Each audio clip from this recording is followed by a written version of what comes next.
YouTube. Okay, now we're supposed to be live. And then maybe I should start recording the podcast. I Yeah, don't know.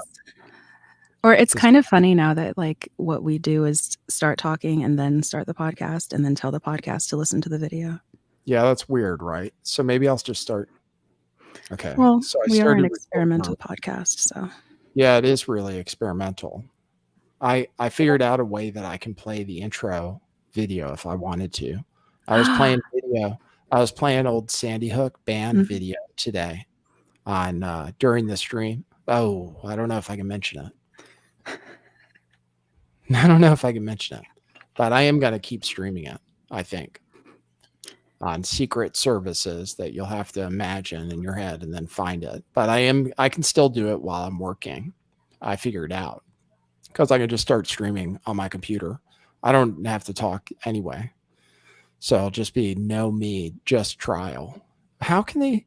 I don't understand. How can they say you can't restream the trial? How can they even say that? I've been trying to figure that out. Like Law and Crime is able to post it. So they're able to post the whole trial and they have cameras in the courtroom too. So what's up with that? Oh, and now maybe I'll take down the banner that says show's about to start. This is the real show. Yeah, I've been watching the Alex Jones trial all week, and some people have been watching it with me. And you guys, some of you caught it on YouTube when I was streaming it. But on day 3 of streaming, I woke up and I started streaming. And then the judge said, "Oh, I heard somebody's streaming this trial. You know that's not allowed. So I want you to stop that right now." And so I did on YouTube. But I still feel like YouTube never took the videos down, which I thought was weird. So is it really wrong? I don't even know. Couldn't she have asked YouTube to take it down? You'd think if she had some kind of authority, she could ask someone to have it removed, right? Yeah, that's what I thought. Yeah, I don't know what kind of authority judges have over like the public commentary, but she pulled Owen Schroyer in today for chastising him for talking about the trial on his show. Yeah. So. Yeah, that's right. So yeah, that's one of the parts that made the news is that Owen Schroyer, I could maybe find that clip. So I have a clip from the trial today, the best clip, but I'm going to be playing that off of my Rockfin channel where I was streaming it. And it has a little bit of my commentary too. So, but because you can't even find, so the judge has declared with the Alex Jones trial that you can't stream it for some reason. And I wonder if other judges are going to take the same path because it's become such a big deal to stream trials, you know. And this trial, I would argue, for people who haven't been seeing it and stuff, it's because the judge, I guess, made this ruling. I guess that's why nobody else was streaming it, because you told me early on, like you had heard that, right? I did tell you that early on, yeah. Yeah, you said, "Oh, I've heard," and I was like, "Well, I haven't heard it, so I'm going to stream it until they tell me to stop." And then they did tell me to stop, so I said, "Okay, no problem." Sort of. Sort of. But I don't understand. Like, I don't get it. What's the deal? It's it's not copyright protected. It's a public event. If I had a business, I could decide to play it on the TV at my business, right? And like, I could invite my friends over and we could all watch it together, right? And comment on it. So that's why I feel like restreaming it and with my friends to comment on it, because there's not even a live chat on the broadcast. And then the broadcast doesn't save the one that they're broadcasting from the courtroom itself. Right. If you guys want to find it, it's like the channel is called 459th District. I think it's 459th District. I think that's what it is. 459th District Court. But the live stream comes up right when the trial starts and then it deletes as soon as it's over and you can't rewind it. So it's like super restricted already. But then Law and Crime goes ahead and they post stuff from it. So I don't know.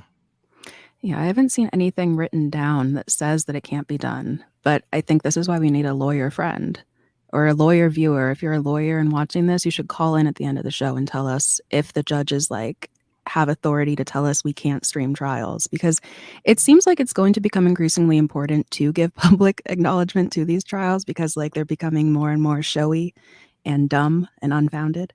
So Yeah, I would like to know. Actually, my brother-in-law just got his law degree. So he's taking the congrats. bar. I don't know if he's going to pass the bar or not, but either way, he's kind of a lawyer now. So Yeah. I could ask. He said, you know, I got a cease and desist order. I didn't even tell people on YouTube. I Oh, did get a cease and desist letter in the mail for my coverage of the Utah ritual abuse case. In case people are wondering, I guess I never really announced that. yeah. It was like a real letter, like in the mail. Yeah, and they accused me of stalking, which I don't understand. So I don't know if it was really from victims' attorneys. It claimed to be from victims representing crime victims. It was called Utah Crime Victims Legal Defense or something. Yeah. It was And they signed by sent, like 2 lawyers. yeah, and they sent me a letter and they said that I was like hurting the clients because I was revealing their identity and stuff. Because I was revealing stuff that was in the documents that I got in a Freedom of Information request.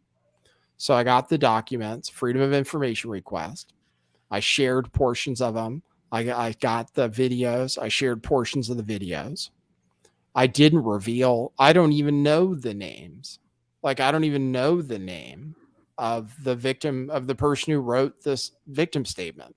So there's no way I could have disclosed it because I don't know what it is. I did kind of reveal the name of the guy that's accused because I think actually it's fair. But I guess revealing that revealed that it was like his. Oh, I shouldn't say it anymore because they gave me a cease and desist. But I haven't said the guy's name, so it's his daughter, I guess, who wrote the victim statement, and I don't know. So I don't know. It was really weird, but I'm a pussy. I took the stuff down. Really quickly. I took it down immediately because what does it matter? I mean, I definitely don't need a lawsuit, you know, if that's where they're planning to go with it. But it wasn't worth it to me, to leave it up. But I know somebody else who got the same letter. Actually, the person who was on my show, Jenny Marie Hatch, she got a letter too, but she told him to F off. And my brother-in-law told me to tell him to F off too, actually. He Hmm. said, like, no, First Amendment, dude. You're allowed to say that stuff. Like, it's in the public interest. That's what he told me. So he said I shouldn't have backed down. I should have just said F off. First Amendment. Is he a constitutional lawyer? I don't know. Because that's what Not, we need. not yet. Yeah, I know, really. This case, the Alex Jones case, the reason I've been showing it, even though they say you're not supposed to, is that it's really important for First Amendment, basically. You know, it's really important because they're saying you've missed. How much of the trial have you seen? I've had it playing in the background this week, but like I not that closely. I haven't been following it that closely. So I would like to hear what your impression of it is. I mean, I'm just remembering this one part that bothered me the most, and you guys can find this if you look for Owen Schroyer's testimony. They're going after Owen Schroyer over this 4-minute segment or something he did one day. And here's the deal with Sandy Hook. There's this guy, Neil Heslin, who is like a convicted criminal for check fraud, I believe. Anyway, he allegedly, his child died at Sandy Hook. And he said in an interview with Megyn Kelly that he held his child and like with a bullet hole in his head and stuff. All right. So he said that in a Megyn Kelly interview. And the medical examiner pointed out or said independently that nobody was allowed to see the kids, right? Like nobody was allowed to see the bodies. Nobody, like when the event happened. And the parents were not allowed to even identify them. like in person. They had to see pictures, apparently. So none of the parents were allowed to visually identify their children in person, and they weren't allowed to go see their children, certainly after they'd been shot. There was none of that. So the news segment pointed out, or Schroer pointed out, that, hey, kind of, what's up with that? You know, he said that he could help. I don't want to say he called him a liar because he denies that. Owen Schroer, the plaintiff's position is that he's calling Neil Heslin a liar. But Owen Schroer said he's not calling him a liar. Well, he is kind of basically. He was basically saying, hey, it's impossible. He couldn't have possibly held this kid because, look, the medical examiner said that they weren't allowed to see the body. Okay, that's it. And they played a clip of the medical examiner saying the thing. And it was like a short clip out of a much longer piece, right? And then I guess the argument from the plaintiffs is that, oh yeah, but he eventually got the body, and so he wasn't lying, right? So it was crazy to call him a liar, which Owen Schroer denied that they did. But it's like, you can't. Obviously, it happened. Right. Like, obviously, you can't even deny that it happened. You have to say it definitely happened. And so the news segment where he said that was bad reporting. The clip that they used, the plaintiff's attorney called it altered, right? Because Owen Schroer was like, here's the unaltered video. And the plaintiff's attorney was like, what do you mean unaltered? It's obviously like the real segment was way longer. And he says, what are you talking about? It's not, it's a clip, it's not altered. That's the thing about this altered media thing that they say, oh, you take something out of context and then it's altered in some way just because it's not the full context. Right. So anyway, that's what they're saying. They're saying that segment was calling Neil Heslin a liar, and it was inappropriate, and it was sourced by like a Zero Hedge article, which was written by some anonymous writer. Like, they use anonymous writers on Zero Hedge, and Zero Hedge has come up in the case now a number of times. And so the writer pointed this out in this thing that was like, Megyn Kelly interviewed this guy. He said he held the body. The medical examiner said nobody was allowed to see the body. So what's up with that? Right? Conspiracy theory. So that was so out of bounds, apparently, that it is defamation somehow. And then, so that's one part of it. And so just to interrupt that part of it, I think it really showcases the importance of asking good questions within the alternative media community or truth community or whatever you want to call it. If you're adopting a role of challenging the official narrative on something, make sure the things that you're asking questions about could, hypothetically stand up in a court of law to ask questions about. I know we have the First Amendment. I know we can say whatever we want, but we're also witnessing the repercussions of saying just whatever we want.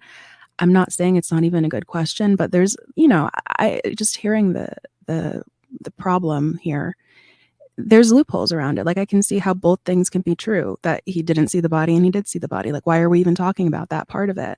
There's better questions to ask. And if you ask the wrong ones and expand on them too much, you're going to end up in court potentially, which, if that's your LARP, go ahead. Just a warning.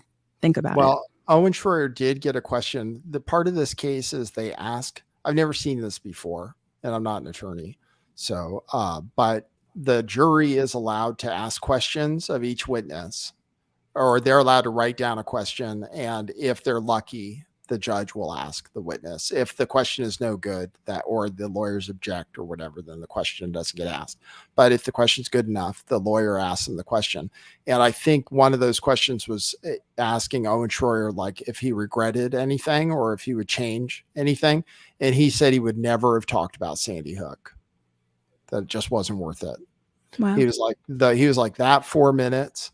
Like, was totally not worth it. He got presented with some news right before a break or something, had to get it to Showtime. He just presented it. He didn't know. He didn't fact check it. He just presented the news. And that story now, he ended up on trial, and then they're just asking him tons of questions about it.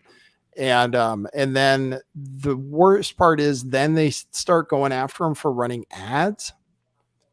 He's like, oh, and then you ran ads for vitamins Super male vitality. right afterwards. He was like, yeah, we run ads. He's like, Oh, well, Lord. and I was thinking that just makes me crazy, because I think about all the people that have profited off of the deaths of the kids at Sandy Hook, or, alleged, right? All of the people that have profited, and like the parents, to a large extent, like several of the parents who had these kids have made careers out of it. Even the law enforcement guy that was there, who said he was like the lead investigator. Well, that law enforcement guy, he never saw any dead bodies ever. The first time he was on the scene was 7 days after it happened. The first time he was on the scene, and he decided not to look at the pictures of the dead kids because he didn't want to traumatize himself. That was their expert. He'd never seen any dead bodies, but and he's retired. But guess what? He has another career in, you guessed it, mass shooting, like crisis response, basically, right? So he's made a career out of Sandy Hook by now being some kind of expert on, mass shootings, right, in schools. There seems to be an industry type of pipeline that forms around any kind of tragic event, especially a mass shooting event. And like David Hogg, for example, from Parkland. Yeah, right. He's profited a lot off of this, both financially and also socially. And he's clearly he's angling for some sort of political power. I think a lot of these Gen Z version of the affected are doing that.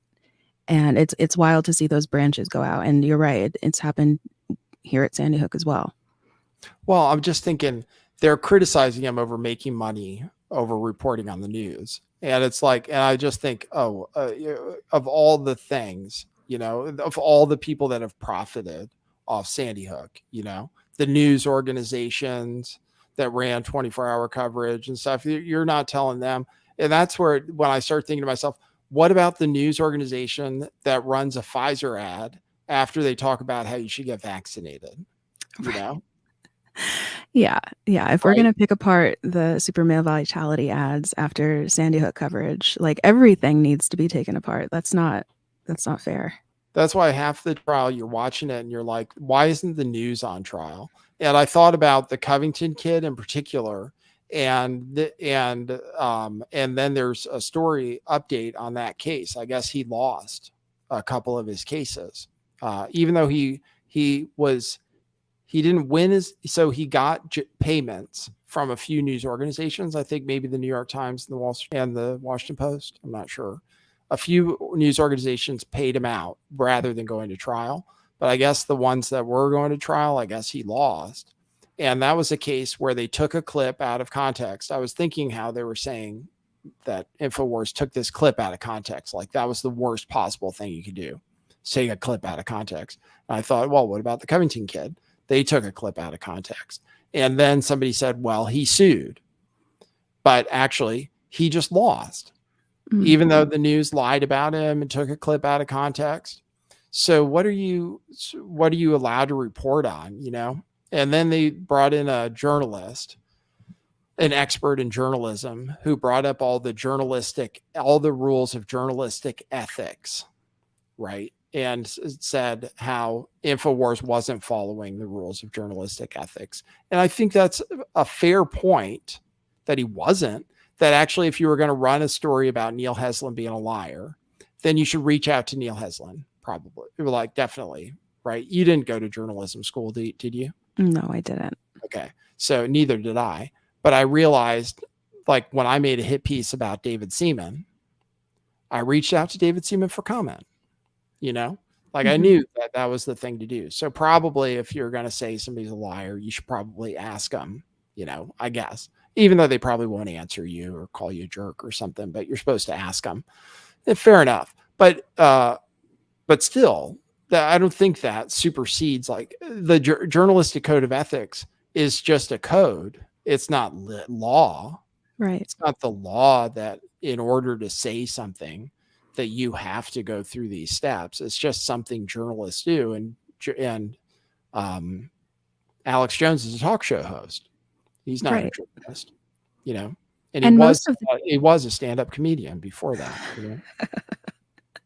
The talk show R.I.P. host who Bill used to be a Hicks. stand-up comedian Yeah. and faked his death. I was just going to say that most of the CNN people are like on TV are not journalists either. They're talk show hosts, but they're presenting the news. They're presenting information as if it is news. And they don't, I don't believe, check for comment before calling someone an asshole or a liar or whatever else. Right. So, Right. Exactly. I mean, it's like if they're going to put Alex Jones on trial, then everybody should be on trial. You know, every different lie they've told from Russiagate to everything. I mean, it should all be on trial.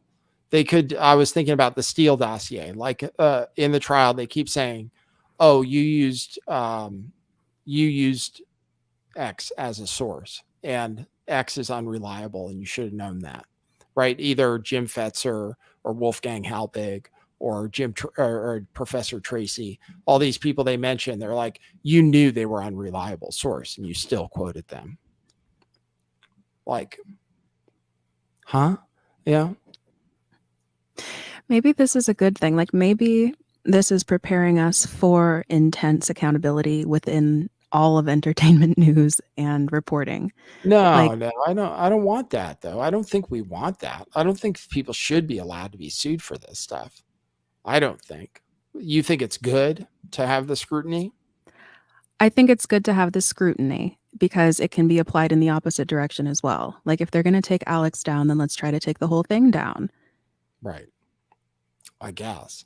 Because Alex is going to Yes. survive independently. He's going to have people who want to listen to what he has to say. But these news organizations supported by these companies, they are not going to have that independent support in the same way. Mhm. So maybe at the end of the day, after all of the, explosions have cleared, we'll have better information and better radio. I don't know.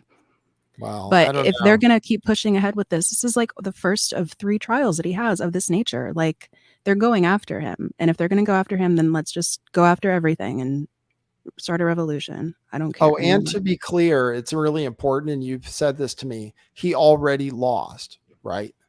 Right.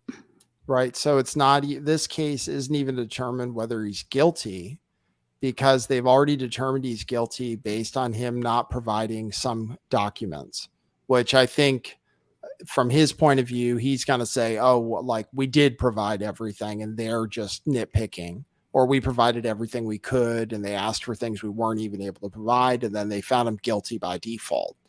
And now I guess the trial is to determine how much, and it could be up to 150 million is what they're asking for.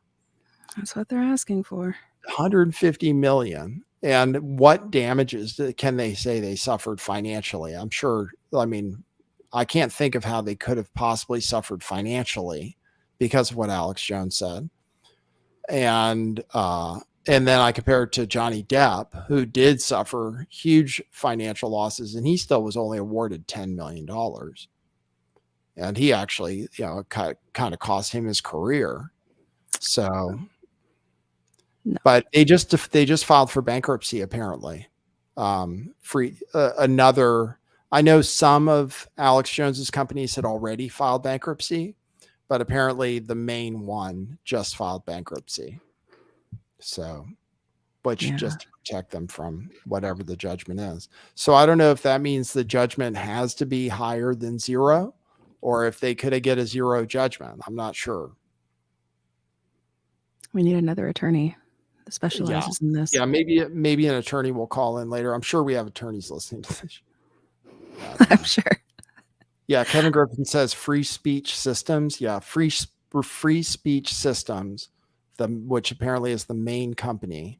They announced in a court today that they declared bankruptcy now, but that they still want the trial to go forward, even though I guess now there won't be any payouts because they've just declared bankruptcy. So they had on a disinformation expert today. And you can guess that was my least favorite kind of person because because I know those kind of people hate me and think that I'm dangerous to society. And just the same way they hate Alex Jones. And there are a number of them, disinformation experts, that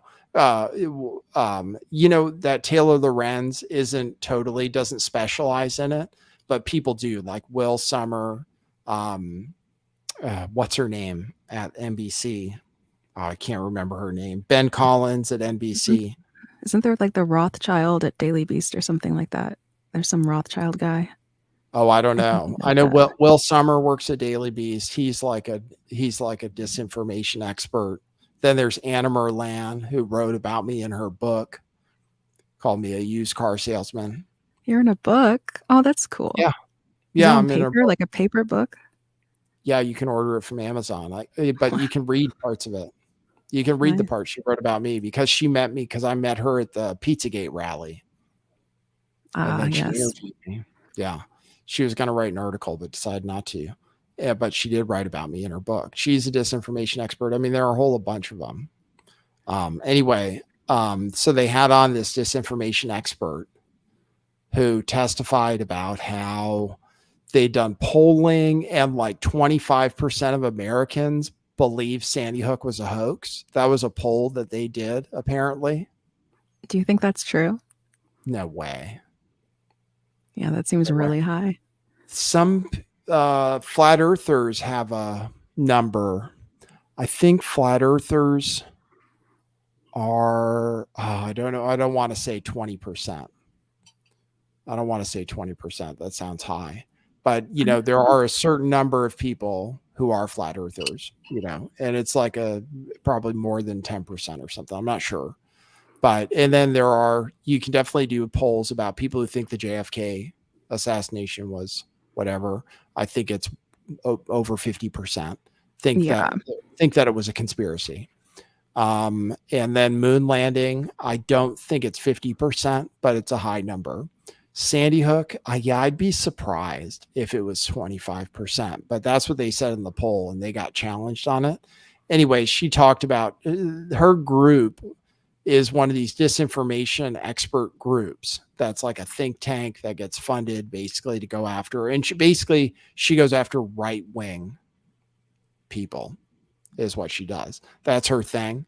So once the defense got to question her, it got good because they really stuck her on one thing. Have you heard, you weren't tuned in for the trial today? No, I didn't catch this. Okay, so let me play this where the defense starts questioning this lady, and she is on Twitter, and that's where they found her tweets, and she is, okay, so here's where they got her. Let me see. Such a terrible person. Okay, hold on. I was paid a retainer when I was first hired that was, I believe, $3,000 for about 20 hours of work. This is where they started questioning her. I have gone well beyond the 20 hours, but these issues are really important to me, so, I guess I'm not worried about it. Fair enough. These issues are really important to you, right? Yes. And that's because you've made your career studying people you hate, right? Not always, no. Well, you hate Alex Jones, don't you?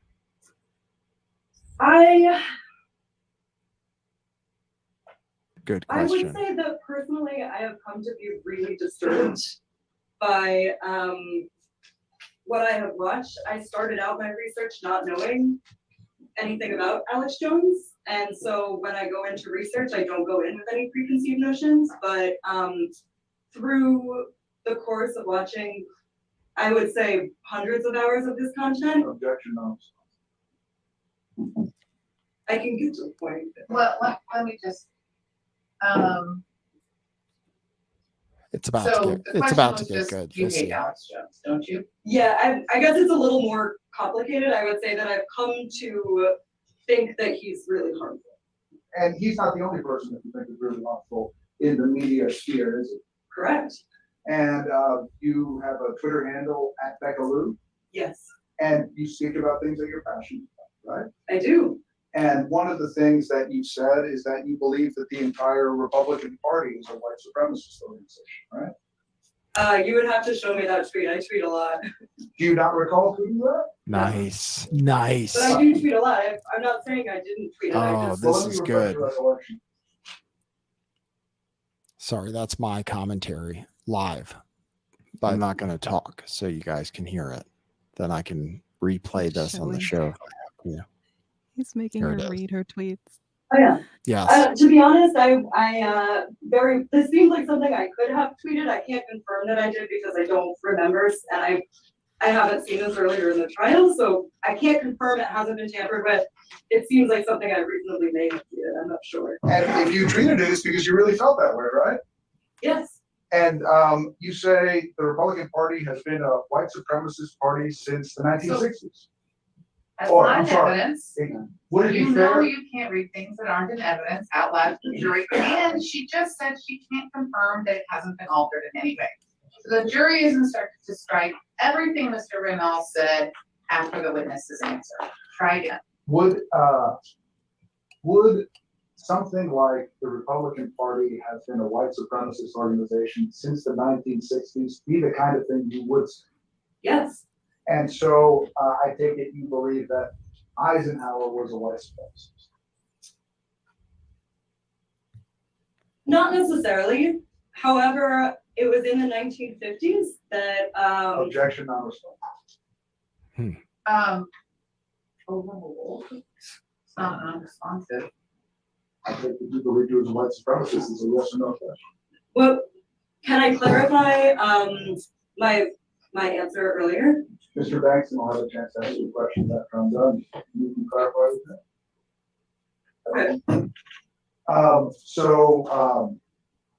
Gerald Ford, white supremacist. I'm just gonna object to relevance at this point. Why are we talking about them? Goes to bias, you know. Against the Republican former presidents in the 70s, I don't see the relevance at all.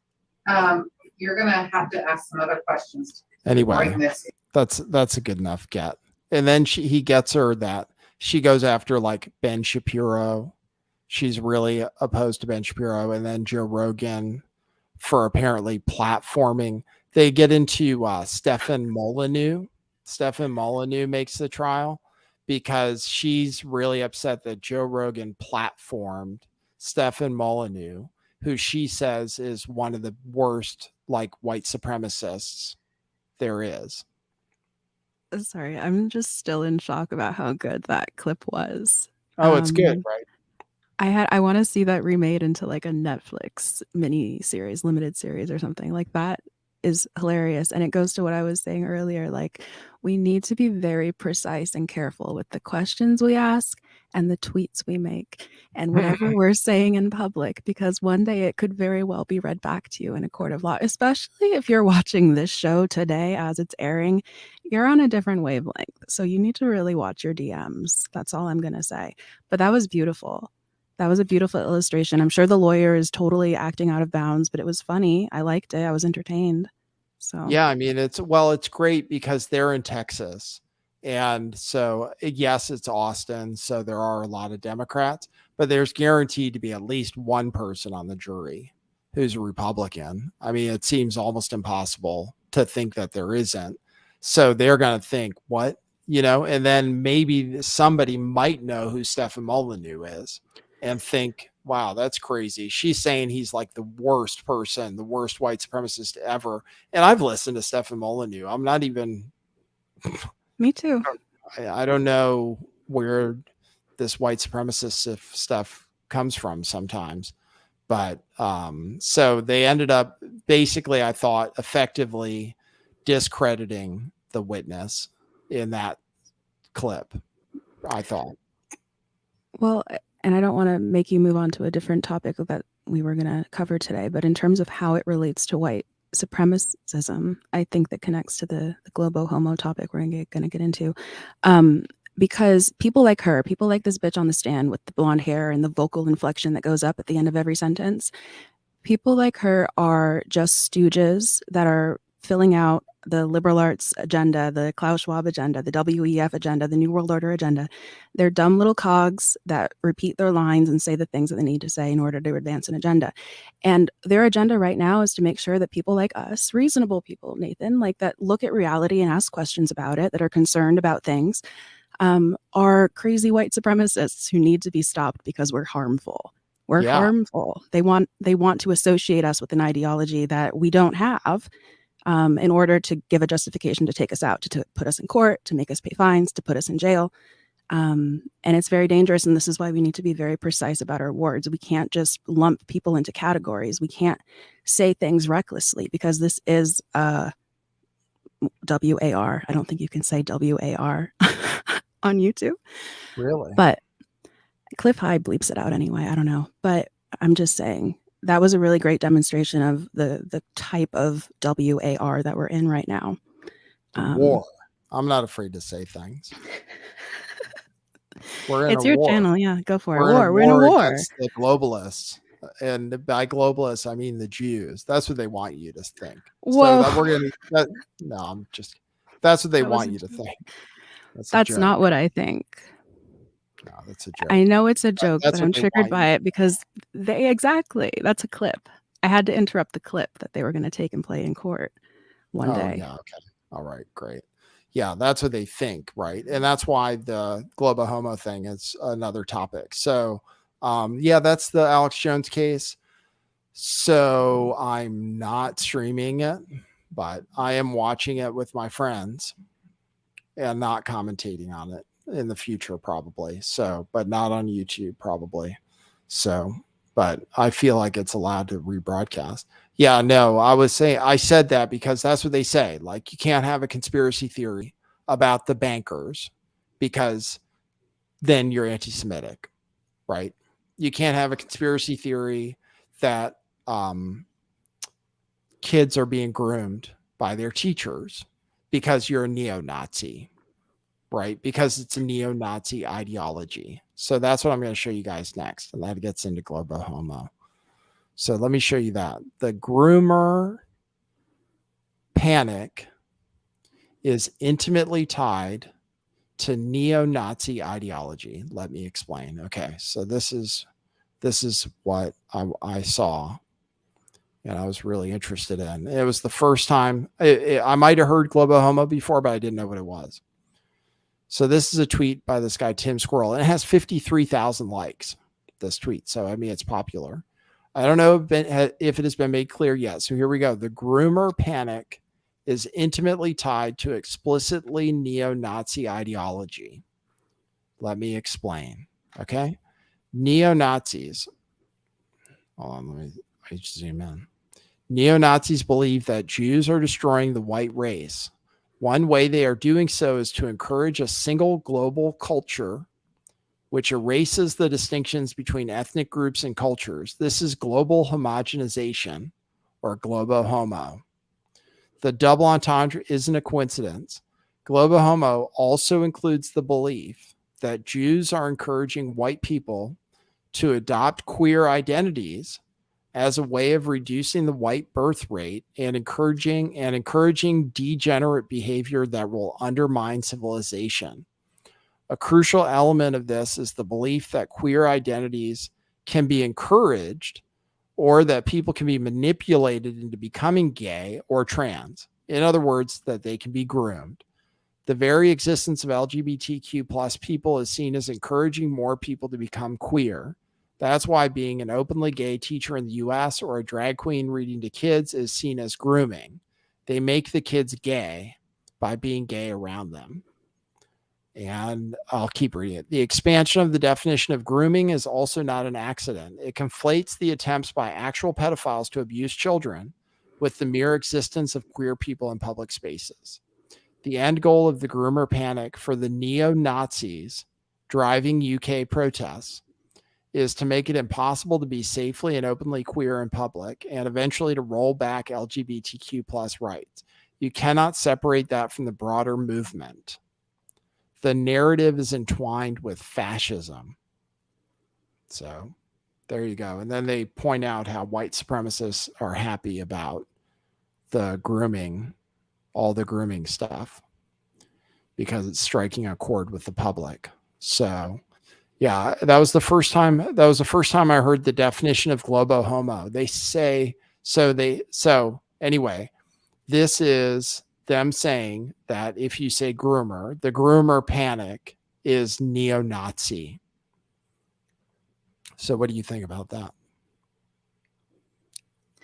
I have a lot of thoughts on this. I don't know where to start unpacking it because I think that this thread is critically important for people to understand to understand the entire spectrum of what this thread is saying, because there's a lot in here that everyone needs to incorporate.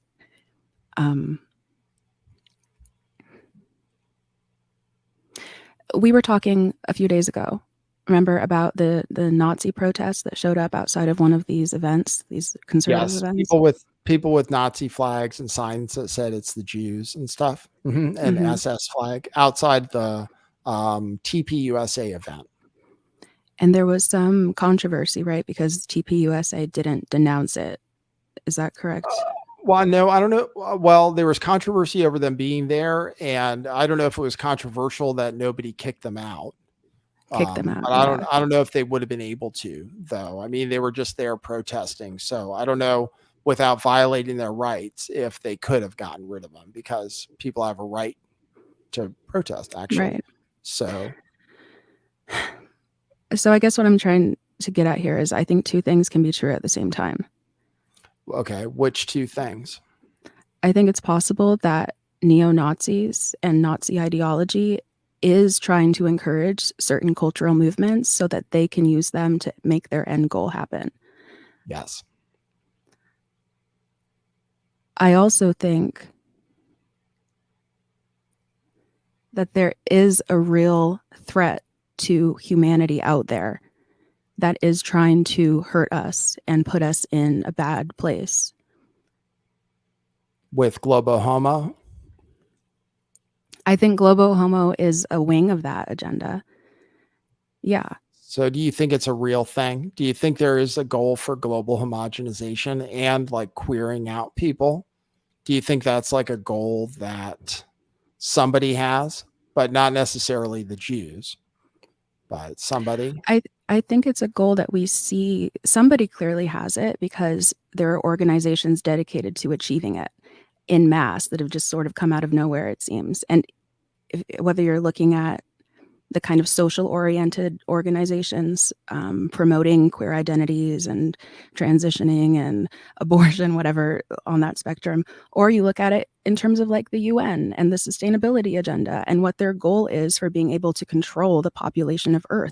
They have like years and years and years and documents and documents and documents. Alex Jones is always talking about the documents. And I think that's one of the reasons they went after him, is because he references stuff for people to look up and see for themselves.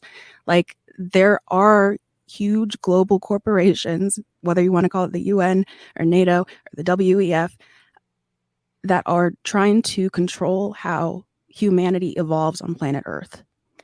And I can't tell you who's at the very top of that pyramid, who's making the decisions that these things need to be implemented, but it's clearly being implemented all around us.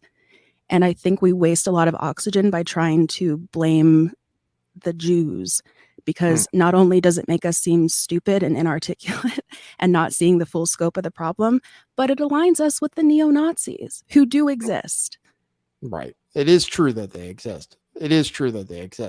But it is the thing that it reminds me of, this tweet, is so it is possible that some neo-Nazis believe that this thing, basically, that it is the Jews trying to do it, and that they're trying to go for this Globohomo and they're trying to queer out kids. It is totally possible. However, to say that everybody who's worried about kids being turned trans or bi, or what's the other one called? Non-binary, is to say every one of those people is a neo-Nazi is crazy.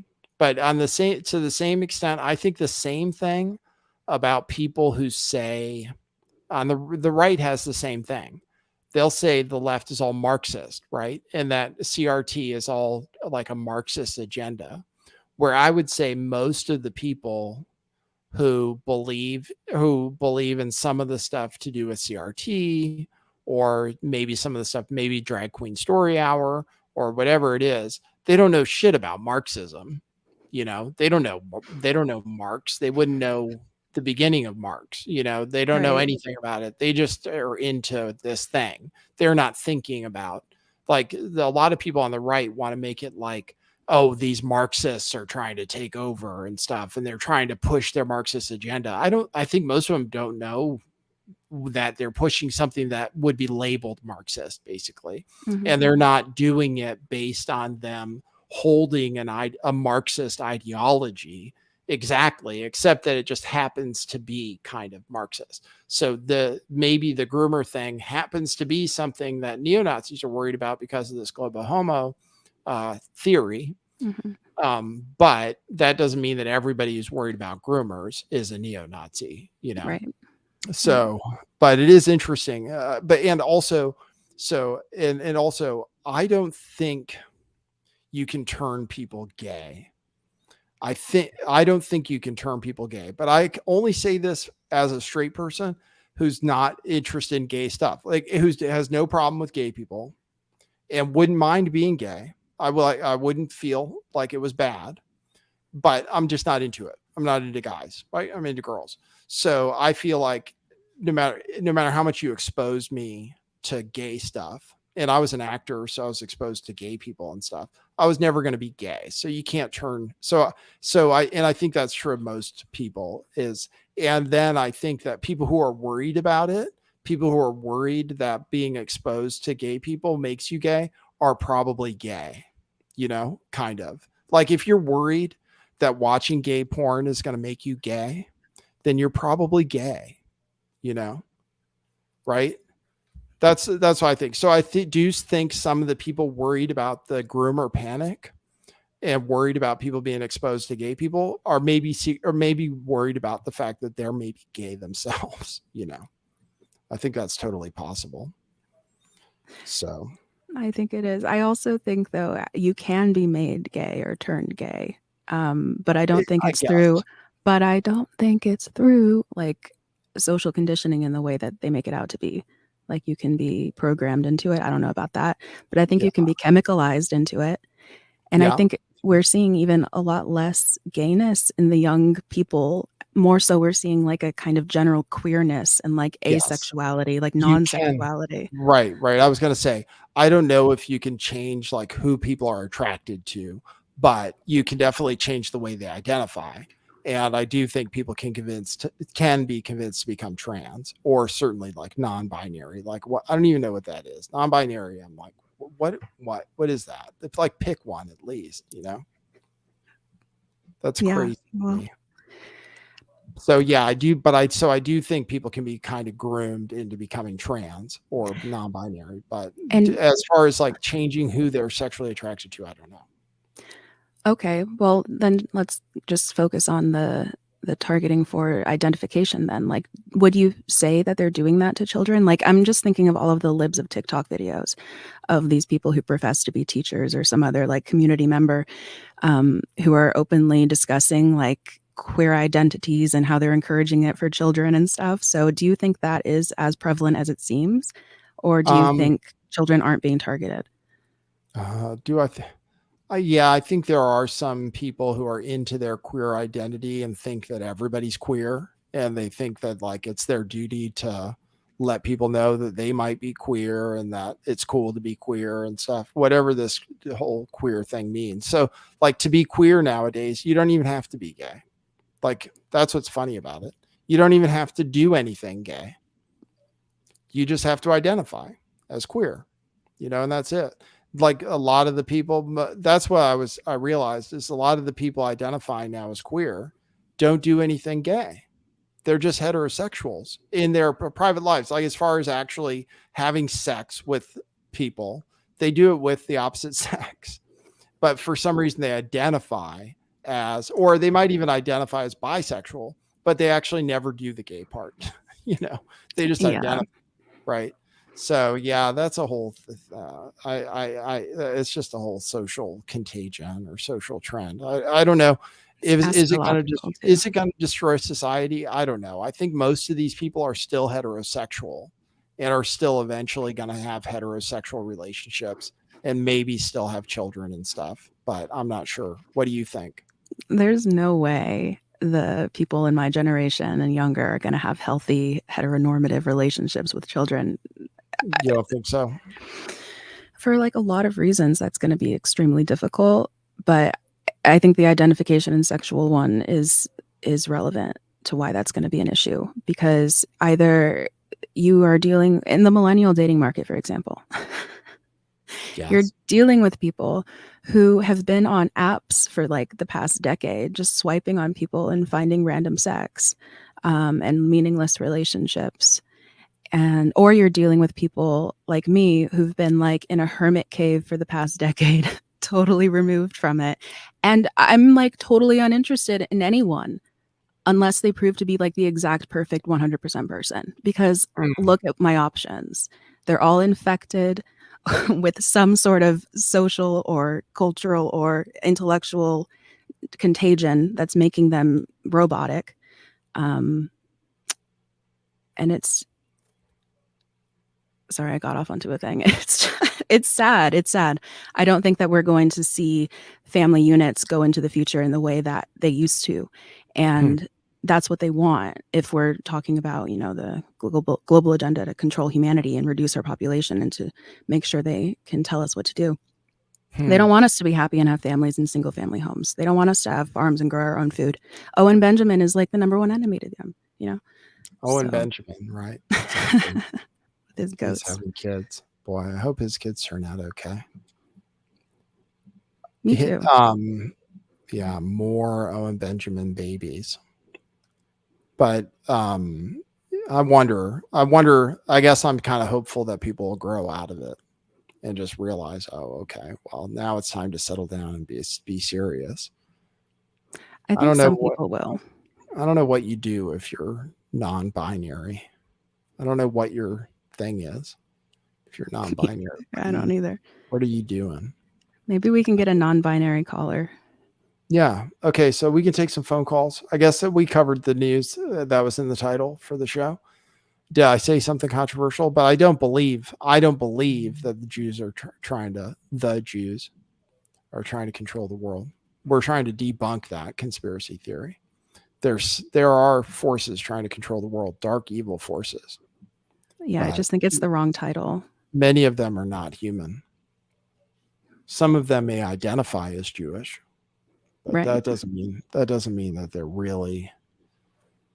I don't know. All right, so let me open the phone. 650 gay taxi. Speaking of gay. But we are encouraged by like gays against groomers because we still have hope. Like, I certainly don't think there's anything wrong with being gay. So I don't want to be on that side. So I worry about the part of the movement that says like gay people shouldn't be able to adopt children and stuff. Like, I don't get that because straight parents can be so horrible. I just think to myself, well, if straight parents are allowed to adopt children, then I think gay parents should be able to with the same kind of background checks and stuff, because God knows there are lots of terrible parents out there. Yeah, I wish there was a way to determine who would be good parents. Like, what's a good parent look like? What's a good family look like? Yeah. How do you I got to develop put up those the things? phone number. 650 gay taxi is the number. 650-429-8294. It's maybe, well, we'll be doing the shows on Saturdays, maybe in the future. I start my job on Monday. So this was like the last week. I did a bunch of broadcasting this week. You did. You were on like every day. Yeah, for a long time. Hey, you're on the air. Hey, Nate. Hey, Jelena. It's Al. Hey, Al, Hey, what's up? Al.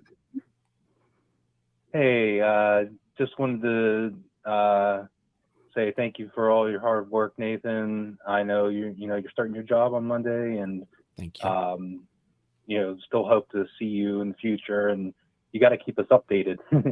Okay. Yeah, I'll try to do that. And I'll try to do that and still avoid getting fired. That's what I have. That's the tightrope. Exactly. That's the tightrope I have to walk. Is I have to figure out how to still Yeah. do the show and somehow like have nobody find out about the things I say.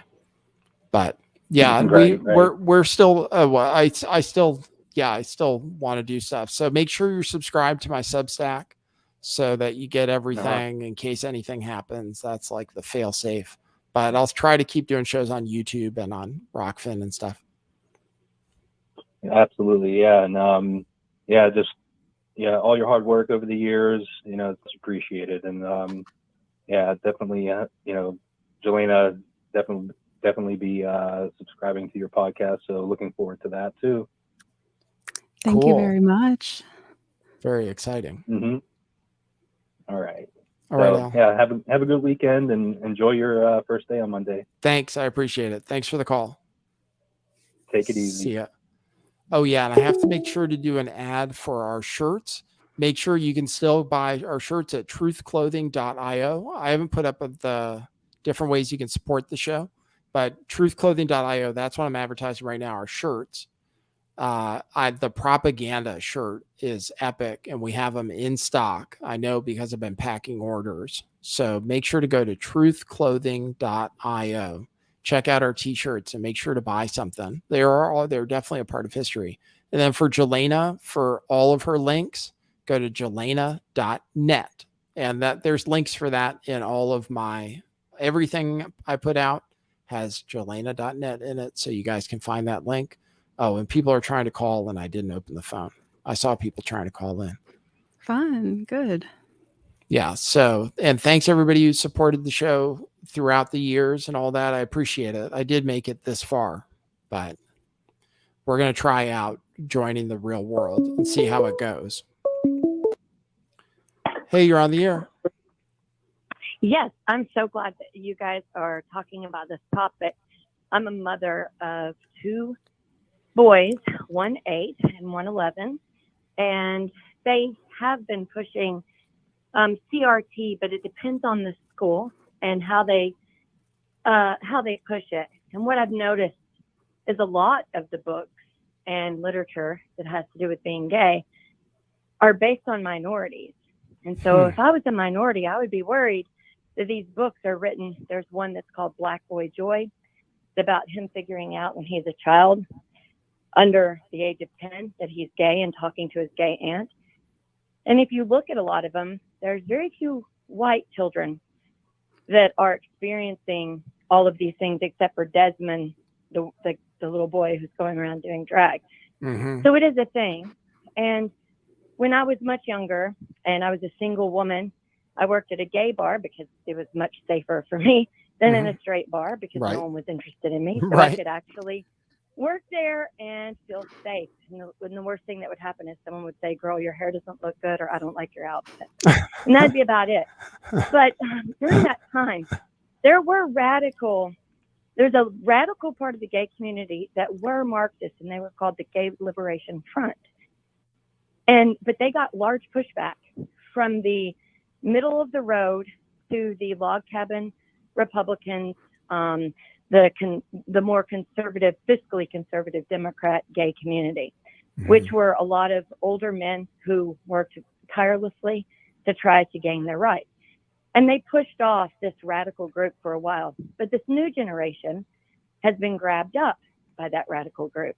And the older gay community is very livid because when they try to post something or get very upset about what's going on, they get their Facebook taken down, or they get their Instagram taken down, or they get attacked by this young generation that doesn't understand that pushing that far to the left will cause what was gained in the gay community to be taken away. And these older guys understand that.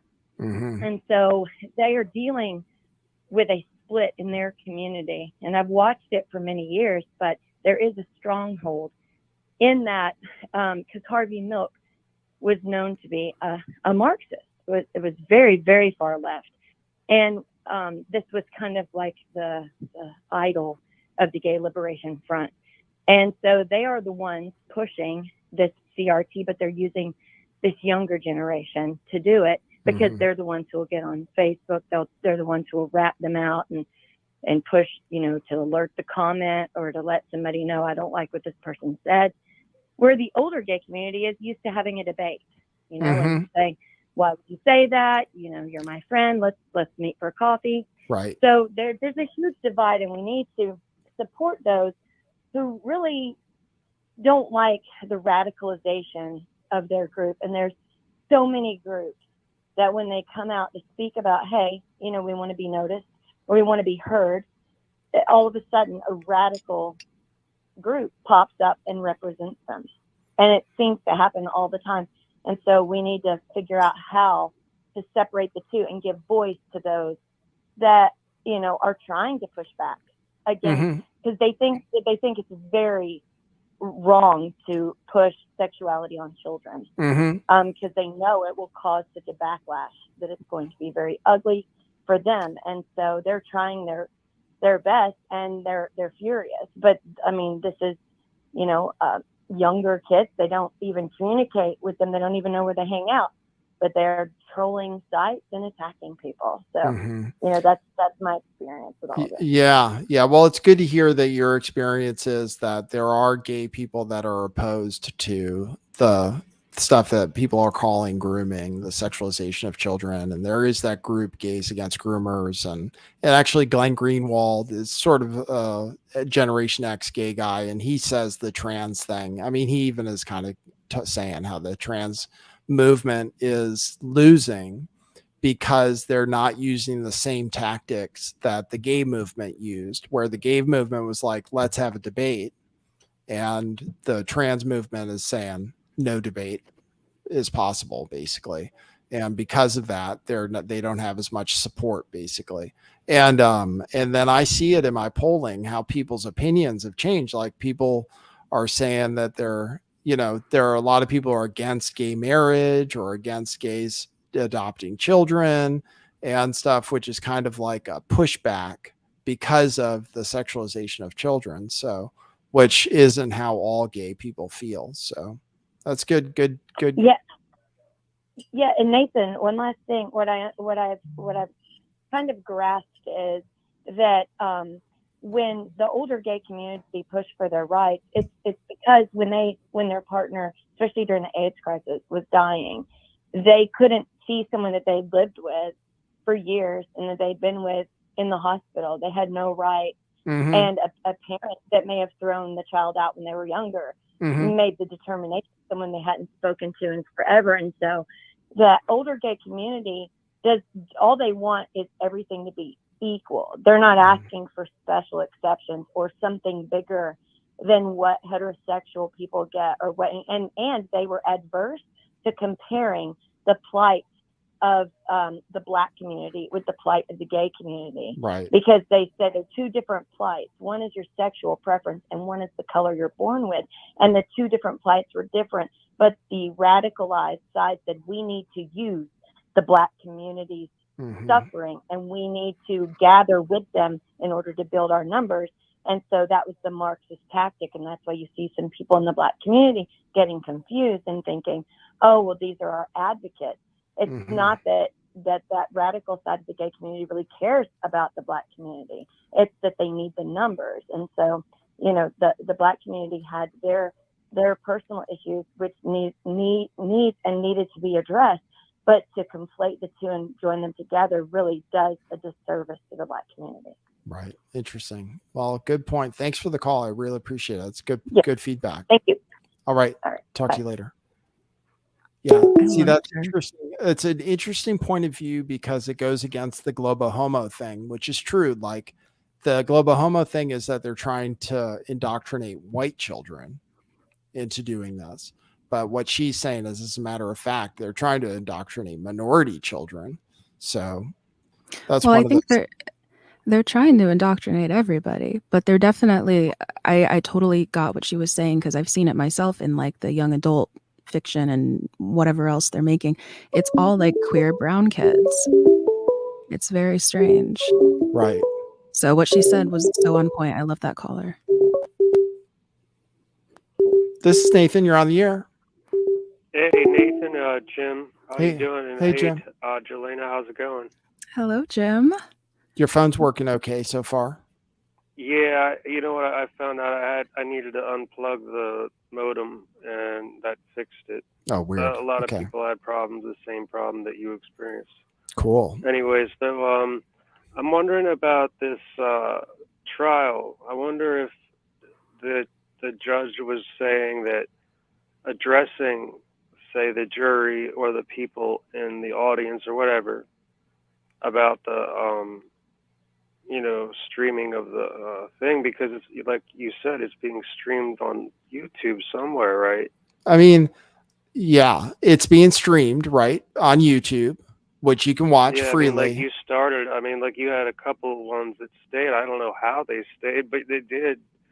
That's pretty crazy. Yeah, they stayed up on YouTube, and YouTube didn't say anything to me, and yeah, I don't understand it. It's not copyrighted.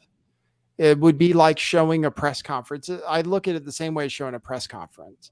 It's like a press conference is something where it's for the public, right? So you can rebroadcast it. So why it's a public trial, they are streaming it. For some reason, Law and Crime has cameras there. They're recording it and they're posting their video after the fact. So what is it? They just don't want people's commentary to slant. They want to control the narrative 100%. They don't want people out there commenting that, oh, the defense, or, oh, this was a good move by the defense, or, oh, the plaintiffs are full of shit.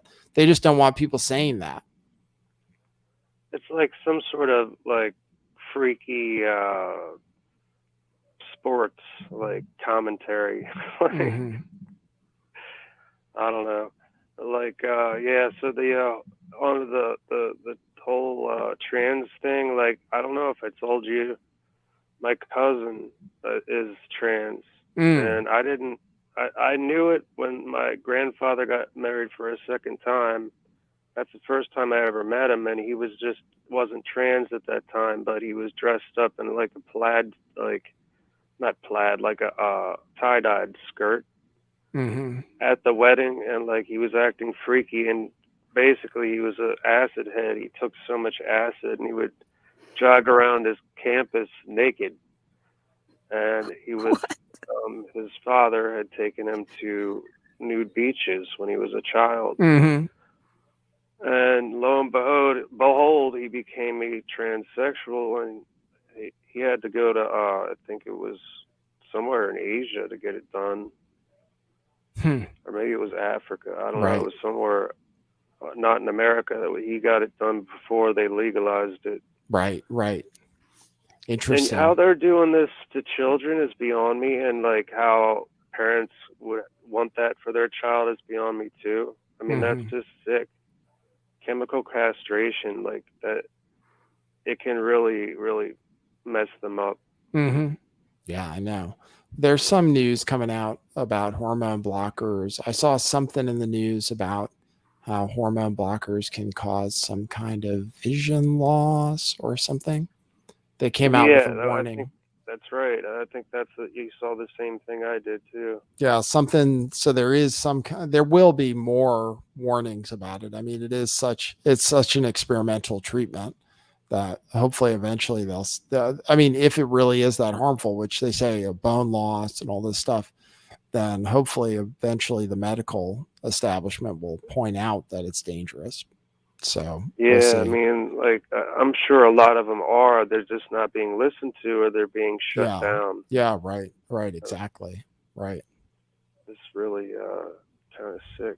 Yeah. Anyway, I'll talk to you later, brother. All right. And thanks, Jelena, for sticking around. That's cool. I'll be sure to tune into your show when you get it started some Sunday, right? Thank you. Yes. Definitely Sunday, August 7th, but maybe this Sunday as well. I'm going to try and do like a test stream. So it'll be informal, but that's why, subscribe. Make sure you have the notifications on. It'll be fun. Awesome. Yeah, I've got the bell to all, that sometimes like I don't get the notifications, and then eventually sometimes it'll start up. But anyway, dude. Oh, before I go, I saw a change. Do you know this guy, Quantum of Conscience. Yeah, I know Quantum of Conscience. Mm-hmm. Yeah, he's kind of got the same ideas I got, except he's a little somewhat out there. But he today I watched him talk about the moon landing being so fake, and I've never imagined how he had this code for shit. And then all of a sudden he was talking about, it's like maybe he saw your stream and was like inspired by you because you're talking about the moon thing and Sandy Hook and everything. You know? Well, hopefully I can still be influential in some ways. So maybe there are content creators who watch the show who get inspiration. Yeah. So it's possible. Yeah, there's 3 people, as I'm going to end this with this, 3 people that say nuclear. He's one of them. George W. Bush. Yeah, and the George W. Bush thing, and then there's Pockets of the Future. He always says nuclear. I tried to correct him in the comments, and it's impossible. And then there's a third being Basil from what is it? Canary Cry News Talk. Mm-hmm. Like the Gons from Face Like the Sun. He's hooked up with it, but like they say nuclear, like it's like non-stop. Mm-hmm. And there's really no way to tell them that you just it's nuclear. Come on, buddy. Come on. That's funny. No, I know you can do it. You're like a word Nazi. Anyway, I'll let you guys go, man. I'm rambling. All right. You guys take care. All right. See ya. Shots fired. He's like a word. Jim's calling him out. Word Nazi. Yeah. You know, in England they say aluminium. I never figured that out. They don't spell it differently. Like aluminum? Yeah, they say aluminium, but they don't add an extra letter or anything. They just say it wrong. I don't know. It's the same way. What's up with black people saying axe? What's up with that? Like sometimes even people in the Senate say that, or in the Congress. I'm like, really? Come on. It really is ask, right? Obviously. Nathan, I can't get into that right now. Can't answer for that. Hey, you're on the air. Oh, hey, Nate. Jelena, how are you? It's Pete from SA, South Australia. South Australia. What's up, Pete? You're calling from halfway around the world. I know, dude. I've called in a few times. I know. I have, yeah. I know. It's been good with Jelena on the show, eh? Pity you got to go back to work, man, but good luck on Monday, hey? Thank you very much. I hope it goes well. I mean, that's the main thing. Hopefully it goes well. You'll be all right. Things will work out. Yeah, I hope so. That's cool. Thanks for saying nice things about Jelena. Yeah, thank you. Yeah. Hey, I was going to ring up a couple of months ago. Do you remember that Northern Territory Chief Minister, which is like a premier here, having that epic rant about even vaccinated people can be anti-vaxxers? Do you remember that rant? I might remember it. Yeah, it's interesting. I was going to ring you a couple of months ago. He went and had a huge heart attack. Oh, did he really? Oh, wow. Really? Yeah. Oh, and funny. Resigned on the spot. Yeah, resigned. And I just wonder. Yeah, resigned. Mm-hmm. And I just wonder whether there's going to be a tipping point. You know. You know, a bunch of doctors just died in Canada. I was reading an article about that. Like 5 doctors from the same organization died within a month of the latest booster being available. So like one of them was a marathon runner and was out on a run and died of a heart attack, you know, just the stuff you hear. So yeah, I know it is crazy. The vaxxed people are dropping dead. It is crazy, man. And I keep hearing this excess mortality unrelated to COVID. Unrelated to COVID. Yeah. I mean, they're real numbers. You can find the real data that says like people are really dying. It's not COVID. So what is it? It's happening here too. Yeah. It's happening here as well. Yeah, I bet. So it's really bizarre. And I saw this article yesterday, and this was like, this is really interesting now. It was on Facebook, and it was a article out of the West Australian papers, and it just said, we're going to start vaccinating babies now. And then when you look at the comments underneath, dude, like, it was pretty full on. People were outraged. People were angry. Oh, good. You know? You know what's weird in the United States?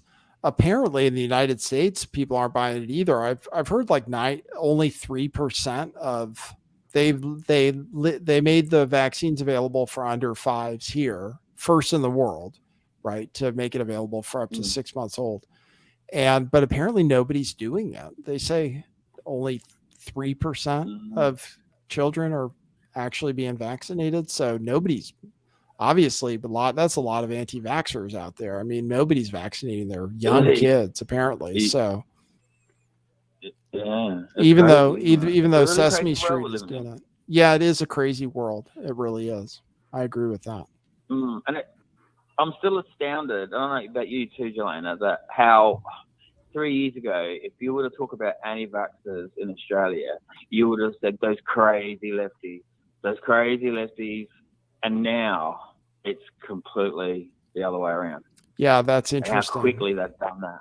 It is interesting how things change, like conspiracy theories, because originally 9/11 was lefties because it was George W. Bush and Dick Cheney and stuff.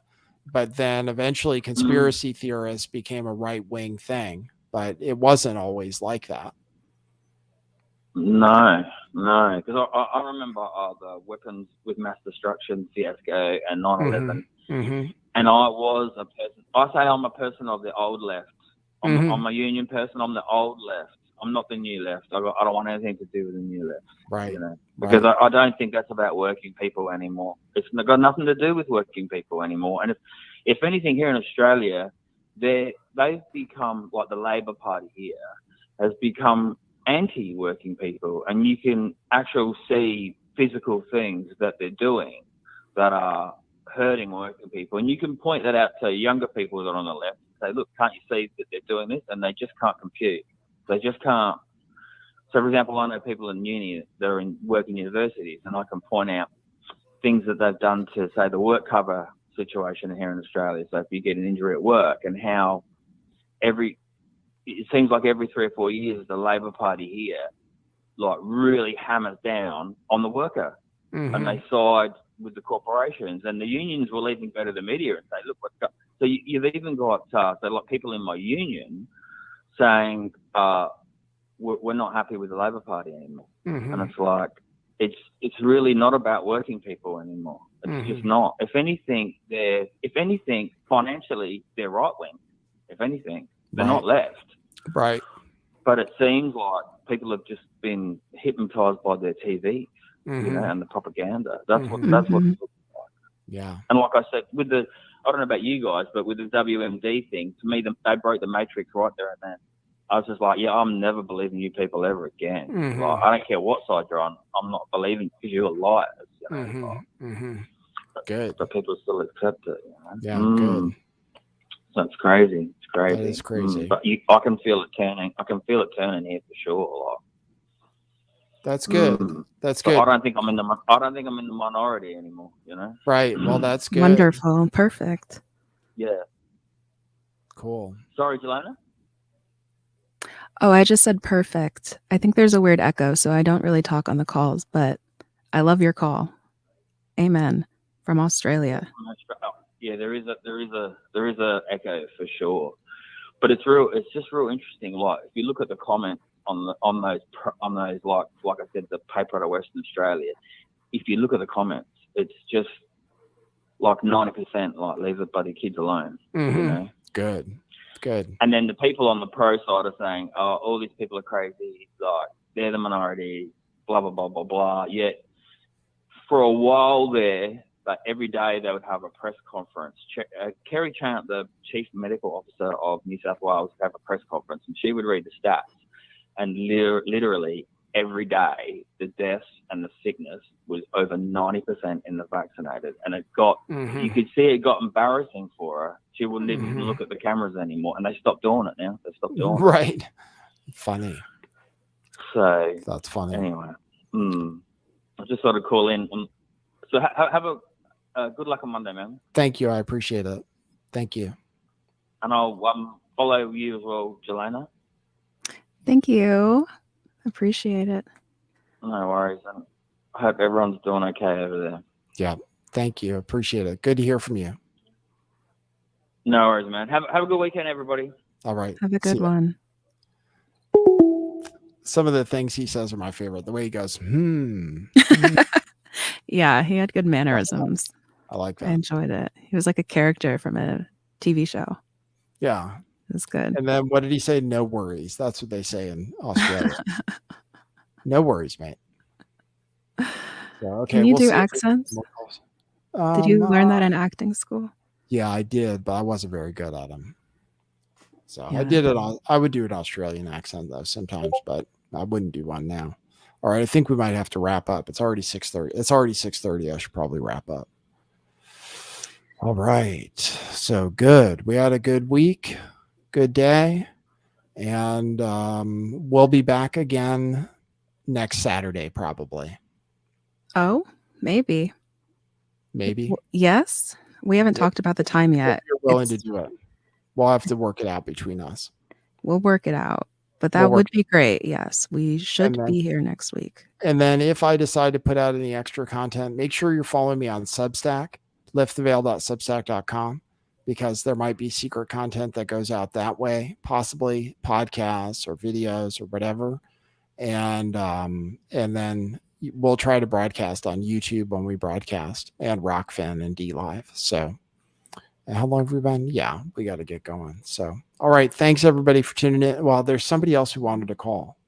So I don't want to cancel out any callers. So there's one more call coming in. So we'll see if we have time for it. And I'll plug my link too. If you want to go to jelena.net, that's JELAYNA, you'll find my socials, my YouTube channel this Sunday, maybe a show, definitely next Sunday. And buy me a coffee. I like those. Those are really nice. You guys have been very welcoming. I know it's weird, like when you're watching a podcast like Lift the Veil, and then suddenly out of nowhere, this woman comes in and she's saying these things.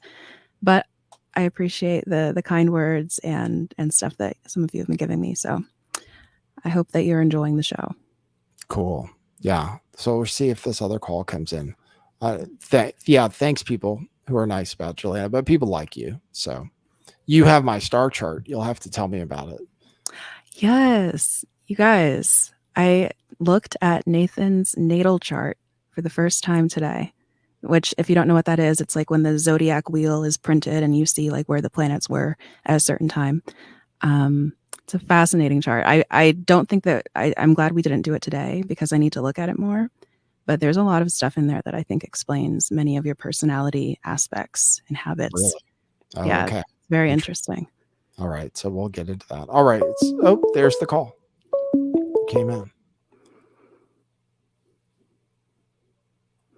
Hello, you're on the air. Nate, it's the Rube Star. Hey, Rube Star. What's up, man? Hey, I just wanted to say thank you for always messaging me back whenever I talk to you on Twitter. And same to Jelena. I just sent her some messages the other day because I just love talking astrology. Oh, yeah. Then you'll love Jelena. She's really into that. So. Well, now, just to let you know, Nate, she's a little bit of a weirdo, just to warn you. Yes, I know. Okay. Yeah. June 8th, a female Johnny Depp somewhat. Oh, really? Or a female Prince. Because of the birth date. Or a female Kanye West even. Oh, really? Say. Okay. Excuse me. I prefer Joan Rivers, who was also born on June 8th. I'm just mulatto Joan Rivers. Now you got to be careful because people in your week tend to summon up their dark side in the form of a friend or a lover. And Joan Rivers' husband committed suicide. So. Oh shit. Okay, man, you schooled me. Not to bring everybody down. Rube Star is definitely this. That's good. Well, you can go toe to toe with Jelena. Maybe you can call into. Maybe if she does calls for her show, then you can call in and talk about astrology because I don't know anything about it. It's funny you say that. It's not your cup of tea, Nate. But yeah, definitely, if she ever does a call in, I will call in. Okay, cool. Love it. And thank you so much for the Alex Jones trial. I'm a little bit behind on it, but I got to say, this thing is so preposterous. I know. It's ridiculous. Nate, do I have time to bring up one more thing? Sure, go ahead. Are you familiar with David Wynn-Miller? No. Okay, so this is a really huge big deal, and I can't believe I didn't find out about this till this year. You know how Indians have casinos on their property? Yes. It's because of David Wynn-Miller. He basically cracked this code that proved that all legal documents are fraud, and there's only one correct way to use proper syntax in the legal document. For example, you can only have one fact in a sentence, and you can't have past tense and future tense in the same sentence. So he cracked this code, and probably the most famous thing that you might know him for is he was Bill Clinton's special counsel. When Bill Clinton said, "I did not have sex with that woman," they asked him, what do you consider sex is? And Bill Clinton said, that depends on what your definition of is. Right. Are you familiar with that? Yes, I am familiar with that. That's all quantum grammar, syntax structure. That's all David Wynn-Miller. He broke the code. He was special counsel to Bill Clinton. Hillary Clinton knows this code, and that's why they can't get her on anything, because she could blackmail them with this language at any time. Interesting. And a lot of the defunding the police. So there's big things with this. Like, they rewrote the Constitution. Ireland got its independence from England. There's a big movement in Australia with this. When China started using this language, we went from 200 Walmart stores to 2,000 in America, because they realized they were getting ripped off, he said. But if you get a chance, check out David Wynn-Miller or quantum grammar syntax structure. Okay, cool. I'll look into it. Quantum grammar syntax structure. Okay, got it. Yeah. So in reference to the Alex Jones trial, the whole thing is a show. The judge is actually an actor. The real person in that courtroom that has power is the clerk. When you are on trial or in court, whatever, you're supposed to be on a level playing field, and they break that up continuously. For example, the judge is higher than you. The witness is in a box. The box is technically, you don't count anything in a box. So even though you can hear them, you technically can't hear anything they say. The juries are supposed to be 12 people in a row. They break them. They put them 6 and 6 on top a lot of times to break the continuance of evidence. But I know a lot of people think it's real, but pretty much all courts are just a complete sham. He says the judges wear black because they're in mourning for justice. Right. That's interesting. Is this like sovereign citizen stuff? I think that's where it came from. Yeah. Yeah. Okay. Although that's somewhat of an incorrect term, I think. Okay. But yeah, just wondering. Yeah. I don't want to stay on the phone too long. Okay, cool. Well, thanks for the call. I appreciate it. All right. Take care. All right. See ya. Yeah. That's like the people who believe that you don't need a driver's license and stuff. I see that stuff from time to time. I think to myself, this is crazy. They're like, no, you don't need a driver's license or insurance. Just tell the cops this. This guy's like, pull out a binder that has this stuff in it and just explain to them. And you just explain the law to the cops and they have to let you go. I'm like, come on. No way. Yeah. Well, you don't need it. And then like, don't sign your birth certificate, because then you're signing yourself over. Have you heard that stuff before? Yeah, I'm familiar with it. And I've not gone down the rabbit hole, which is why I'm glad Rubestar gave us a name to look into. Because it seems like something, from what I can tell, that is legit, but it's not going to be recognized like, people who try to get free rent or free cars or get out of traffic tickets or whatever. The cop on the street might not recognize it. So you're going to have to like obtain or maintain the LARP that you're on, from the cop stage to the booking stage to the court stage to the judge stage, and know exactly the right words to say and references to make in order to get out of the ticket, because otherwise you're going to be subject to the same law that everyone else who doesn't know how to read the law is subject to. So it just seems like a very complicated art form. And I was talking about the whole show, speaking precisely is super important. And I don't know how to speak precisely about that stuff. And it seems like you really need to know exactly what to say in order to really, implement the sovereign citizen status and all that. I wouldn't mess with it. I figured just pay some taxes, you know, keep yourself seeming like a regular person, like do your best to seem ordinary and not have them come after you, because the government, if they want to fuck with you, they have lots of ways to do it. So, all right, cool. Thanks, Jelena. Thanks for the show. Thanks everybody for calling in. It was a great call-in show because we got a lot of calls, and onwards and upwards. Hopefully things are going to work out, and then we'll be doing the show as much as we can. So thanks everybody. And what do I say? Have a great weekend, you know, guys. It's the last weekend of July. Enjoy the summer while it lasts. August is a transitionary month. Just, you know, go outside, touch some grass, like not in an offensive way. Just enjoy nature, at least for 5 minutes. You can do 5 minutes. Smoke some grass. Is that what you said? I said touch some grass, but I think that's an insult. So I was like, wait, don't touch grass, but like, you know, put your feet on the grass. Yes. Just for a little bit. There you go. Enjoy yourselves, people.